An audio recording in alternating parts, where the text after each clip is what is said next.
회장을 통해서 협상을,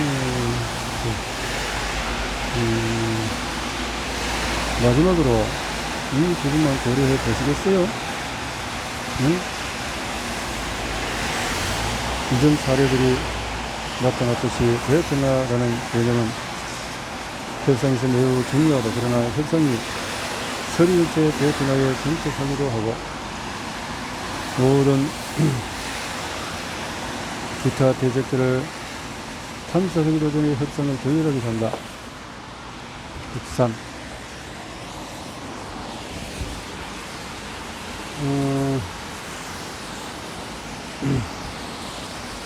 매우 중요하다. 그러나 협상의 서리건 협상이 진행되면서 새로운 통찰이 생겨나게 따라서 베트나도 정적이지 않고 변하기 마련이다.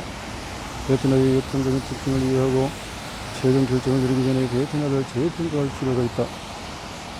의사 결정자들이 직접 대화를 하지 않는 힘든 상황에서 앞에서 언급한 베트나 분석을 적용해보자. 베트나 분석을 하다 보면 오해와 불통의 여지가 많다는 점을 알게 된다. 곧 소개할 상황도 그렇다. 저자로서 컨설팅을 받은 이 회사는 베트나를 행사하고 협상에서 물러나기 전에 상황에 대해서 다시 검토하기로 했다. 양측 주 협상 당사자들도 직접 대화를 하는 것이 중요하다는 점을 깨달았다. 직접 대화하는 것이 얼굴을 마주하고 대화를 시작하자 평범한 방식은 아니었지만 양측 모두의 득이 되는 창의적인 생각을 보완해낼 수 있었다. 배경 설명과 협상에서의 도전 과제는 DOAR은 손해배상 금액이 높은 복잡한 소송에 관여하는 변호사들과 대기업들의 법률 자문을 제공하는 글로벌 컨설팅 기업이다. DO는 다양한 종류의 소송에 대해서 전문가 증인, 미국 증거, 이번 사례는 또 법무부인이 바이든 히트니와 계약 조건을 어떻게 협상했는지에 관한 것이다. 도의 협상 상대인 바이든 히트니 변호사는 일본은 본인들이 협상에서 우위를 점하고 있다고 생각하면서 협상이란 본인들이 유리하도록 최대한 담보를 뽑아내는 기싸움이라고 생각했다. 도는 바이든 히트니와의 계약을 최대한 공평 유리하게 작성하고자 하는 편이다. 도와 계약하는 상대 측들은 대부분 도가 가져온 계약 내용에 적극 동의하곤 했다. 단 몇몇 사안에 대해서는 가끔 이견이 있었다. 도가 받게 되는 착수금을 얼마나 할 것인지, 도의 실비는 어느 측에서 지불할 것인지, 또한 위험 얻게 되는 이익에 대한 책임을 어떻게 한정할 것인지, 컨설팅을 어떻게 할 것인지, 이런 사례의 관건은 도가 바이든 히트니의 전문 증인 서비스를 제공하는 사안과 수십억 달러 규모의 대형 소송을 꺼내서 두 회사의 계약 조건에 대한 조율로 기결되었다. 앞서 언급했지만 바이든 히트니는 도의 책임 제한에 관한 모든 조항을 삭제해주기를 바랬다. 이에 바이든에서 IP 소송을 총괄하는 책임 변호사 스티브 소속 변호사는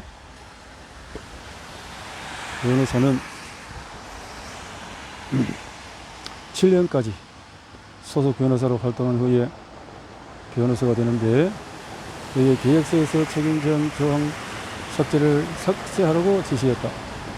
한편 이번 협상을 총괄하는 도 측의 담당자 대표는 스티브의 계약에서 이 부분을 드러내는 것에 왜 그리도 혈안이 되어 있는지 물었다. 스티브는 유한 책임제 조항을 포함한 계약서에는 절대 설명하지 않는 것이 법무법인 바이든의 정책이라고 설명했다. 책임조항이 삭제된 계약을 체결한 적이 없다는 도의 그런 방식으로만 계약을 체결해 왔다고 주장하는 바이든 히트니와 치열한 공방이 시작이 되었다. 협상 준비는 제프는 회사로 들어와서 볼 대표를 찾아가서 협상 진행 상황을 설명했다. 바이든 히트니는 도가 설계한 출중한 전문가와 함께 일하고 싶어 했지만 도가 계약에서 유한적인 면제 조항을 수행할 수 없다고 주장했다. 두 사람이 현재 걸려있는 소송 금액이 얼마나 큰지, 책임 배상 청구를 지불해야 하는 가능성이 어느 정도인지에 대해서 진지하게 논의했다. 두 사람은 책임 배상 청구를 지불해야 하는 가능성이 매우 낮지만은 도의 폴 대표는 처음에는 파이는 히트니에서 유언 책임 면제 조항에 서명하지 않으면 함께 일할 수 없고 베트남을 발동하여 거래를 결렬시킬 생각이었다. 이렇게 무리하면서까지 거래를 성사시킬 필요가 없다는 판단에 있었다. 그러나 최종 결정을 내리기 전에 우연히 저자가 진행하는 협상 강연회를 마련하게 되었고 강연회는 그들의 생각을 180도로 바꿔놓았다. 우선 저자는 현 상황에 대해서 심층적으로 파악하고자 고객사인 파이는 히트니가 책임 관련 조항에 민감해하며 서명을 하지 않으려는 이유를 파고들었다. 제프와 폴 대표도 잘 모르겠다고 답했다. 협상 강연회가 끝난 후에 폴 대표는 파이했더니 협상 당사자 누구인지 제프에게 물었다. 제프는 소속 변호사 헤이미가 담당자라고 말했다. 그랬더니 폴 대표는 직급이 높은 시니어 파트너 변호사 서티브와도 대화해봤나요? 이분이 이 사안의 총괄하는 최종 의사 결정가있잖아요. 제프는 서티브 변호사와는 대화를 못해봤다고 얘기했다. 폴 대표는 법무법인 내에서 이 문제가 그렇게도 중요한 이유가 무엇인지, 서티브 변호사가 유언 책임을 면제하는 계획에서 서명할 수 없다고 완강하게 태도를 보이는 이유가 뭔지 설명했다. 또는 지금까지 파이는 히트니의 다른 시니어 파트너 변호사와 함께 일하면서 이런 문제는 한 번도 제기되지 않았다고 덧붙였다. 아무래도 이 문제에 대한 진상 파악이 필요했다. 진상 파악이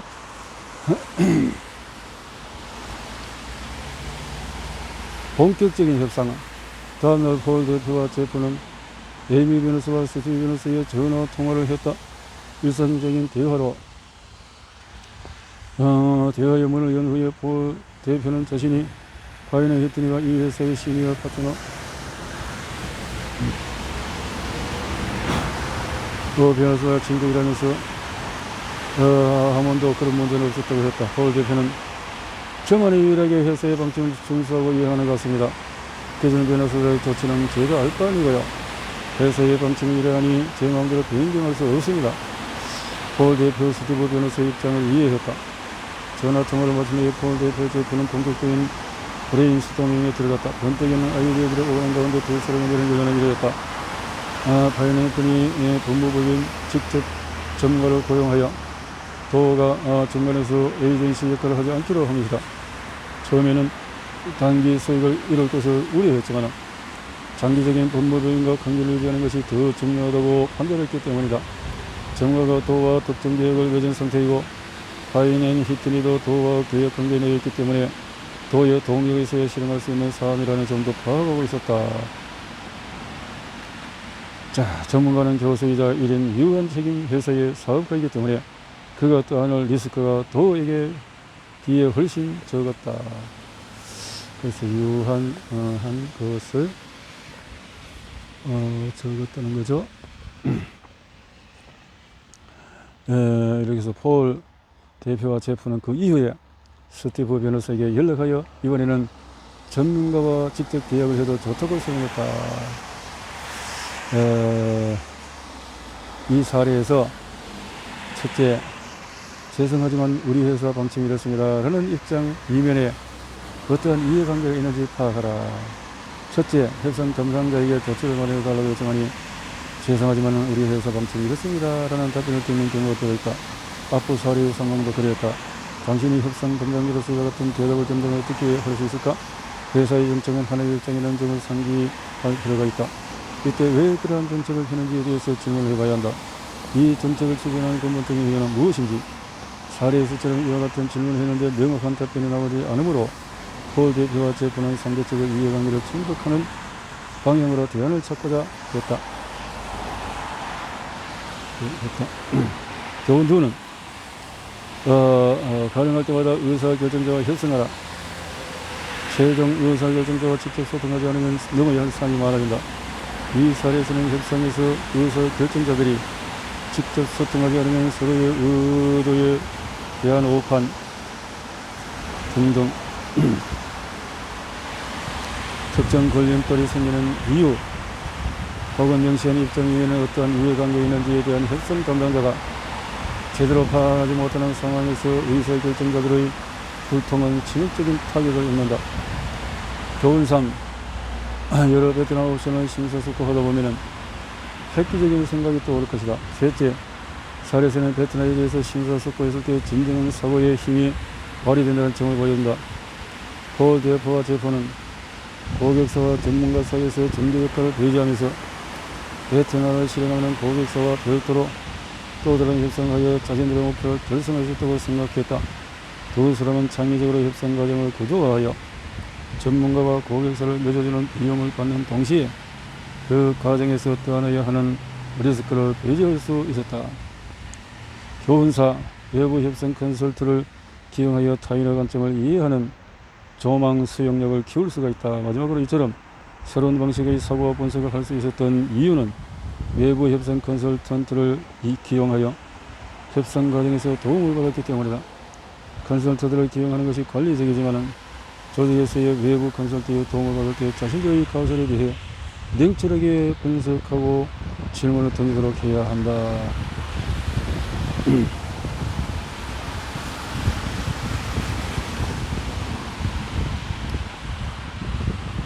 자, 이렇게 또 넘어가서 7장에서 단기적인 니즈와 장기적인 관계 발전 사이에서 아슬아슬 줄타기 해볼까요? 복잡한 공급망에서 하나의 중요한 사업관계를 새로운 회사가 총괄하게 될 때 꼬리에 꼬리를 무는 협상이 이어진다. 이들 협상 중에는 상대적으로 해결하기 쉬운 협상들도 있다. 그러나 새로운 변화 속에서 이 모든 협상이 임할 때 단기적으로 필요한 부분과 장기적인 힘으로서의 관계를 발전해 나가야 하는 부분 사이에서 균형점을 찾아야 한다. 균형을 찾게 되면 가장 득이 될 만한 결과가 도출될 것이다. 이번 사례에서 한 회사가 대기업의 특정 업무를 위임받아서 대기업을 대표하여 특정 하드웨어 업체와 1년의 계약에 대해 협상해야 하는 상황을 소개한다.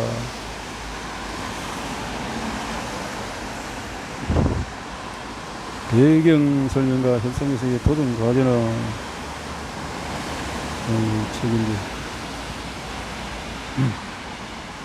램블링 이사이클러스 미국 남동부에 꾸준히 성장하는 그런 데인데 최근 아란 센터 프로덕트 대형 식품 제사로부터 미국 전역에 대한 SGP의 폐기물 관리 서비스 계약을 소개했다. SGP는 미국 서부에서 출발한 100년의 역사를 가진 가족 경영 기업이지만 미국 전역으로 사업을 확장하여 식품 제조의 대표 기업으로 자리매김했다. 이랬는데, 근데 GAAL은 식품 가공 공장 8곳, 뭐 이렇게 복잡한 협상 준비는 비일은 어떻게 협상을 할 것인지를 고민하는 중에서 SGP 처음으로부터 좋은 인상을 남겨야 되겠다. 그래서 본격적인 협상은 점심을 먹자고 제안해서 카츠 대표는 잘 갖춰진 복장으로 매우 친절하게 우리를 환대해 주었다 했는데요. 상식을 벗어난 것은 하지 않았다.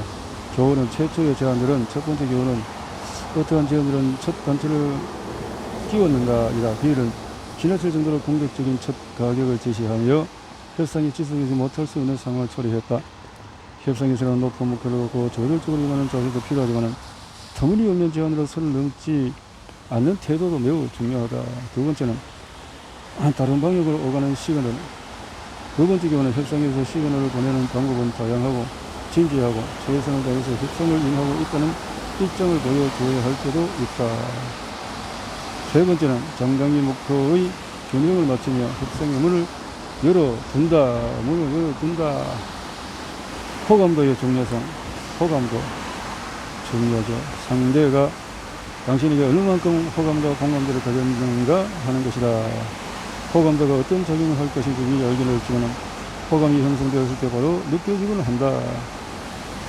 인내와 진중함. 이번 사례에서 마지막 교훈은 협상에서 인내 있게 진중한 태도를 잃지 않아야 한다는 점이다. 비일이 최초의 가격을 제시했고 카츠 대표가 그 금액으로 진행할 수 없다는 감기를 답했을 때 협상이 불가능할 것, 두 사람 관계도 마치 될 수 없다고 생각한 사람도 있을 것이다.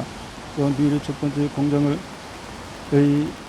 ARL의 경쟁사에 이용해버릴 수 있었지만 비일은 큰 그림을 보며 인내와 진중함을 잃지 않았다. 인내.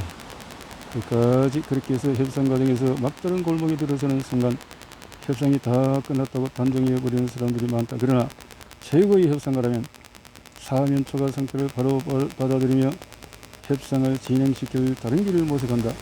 이렇게 하면 서리군 타기를 막을 수가 있다. 이렇게 할 수가 있군요. 이렇게 사건의 배후를 파헤치다.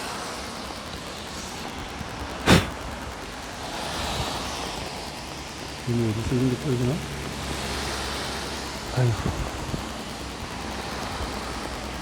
협상에서 초반의 분위기가 계속 이어지는 경우가 드물다. 특히 낙후에서 협상이 보이지 않는 계획과 영향을 행사하는 사람들이 있을 때 더욱 그렇다. 이런 협상이 정체되는 원인이기도 하다. 협상 초기에는 배우 인물의 존재가 문제가 일으키는 것을 예상하지 못한다. 협상 당사 측의 배우 인물은 자신이 협상 과정의 일원이라고 생각하지 못하기 때문이다.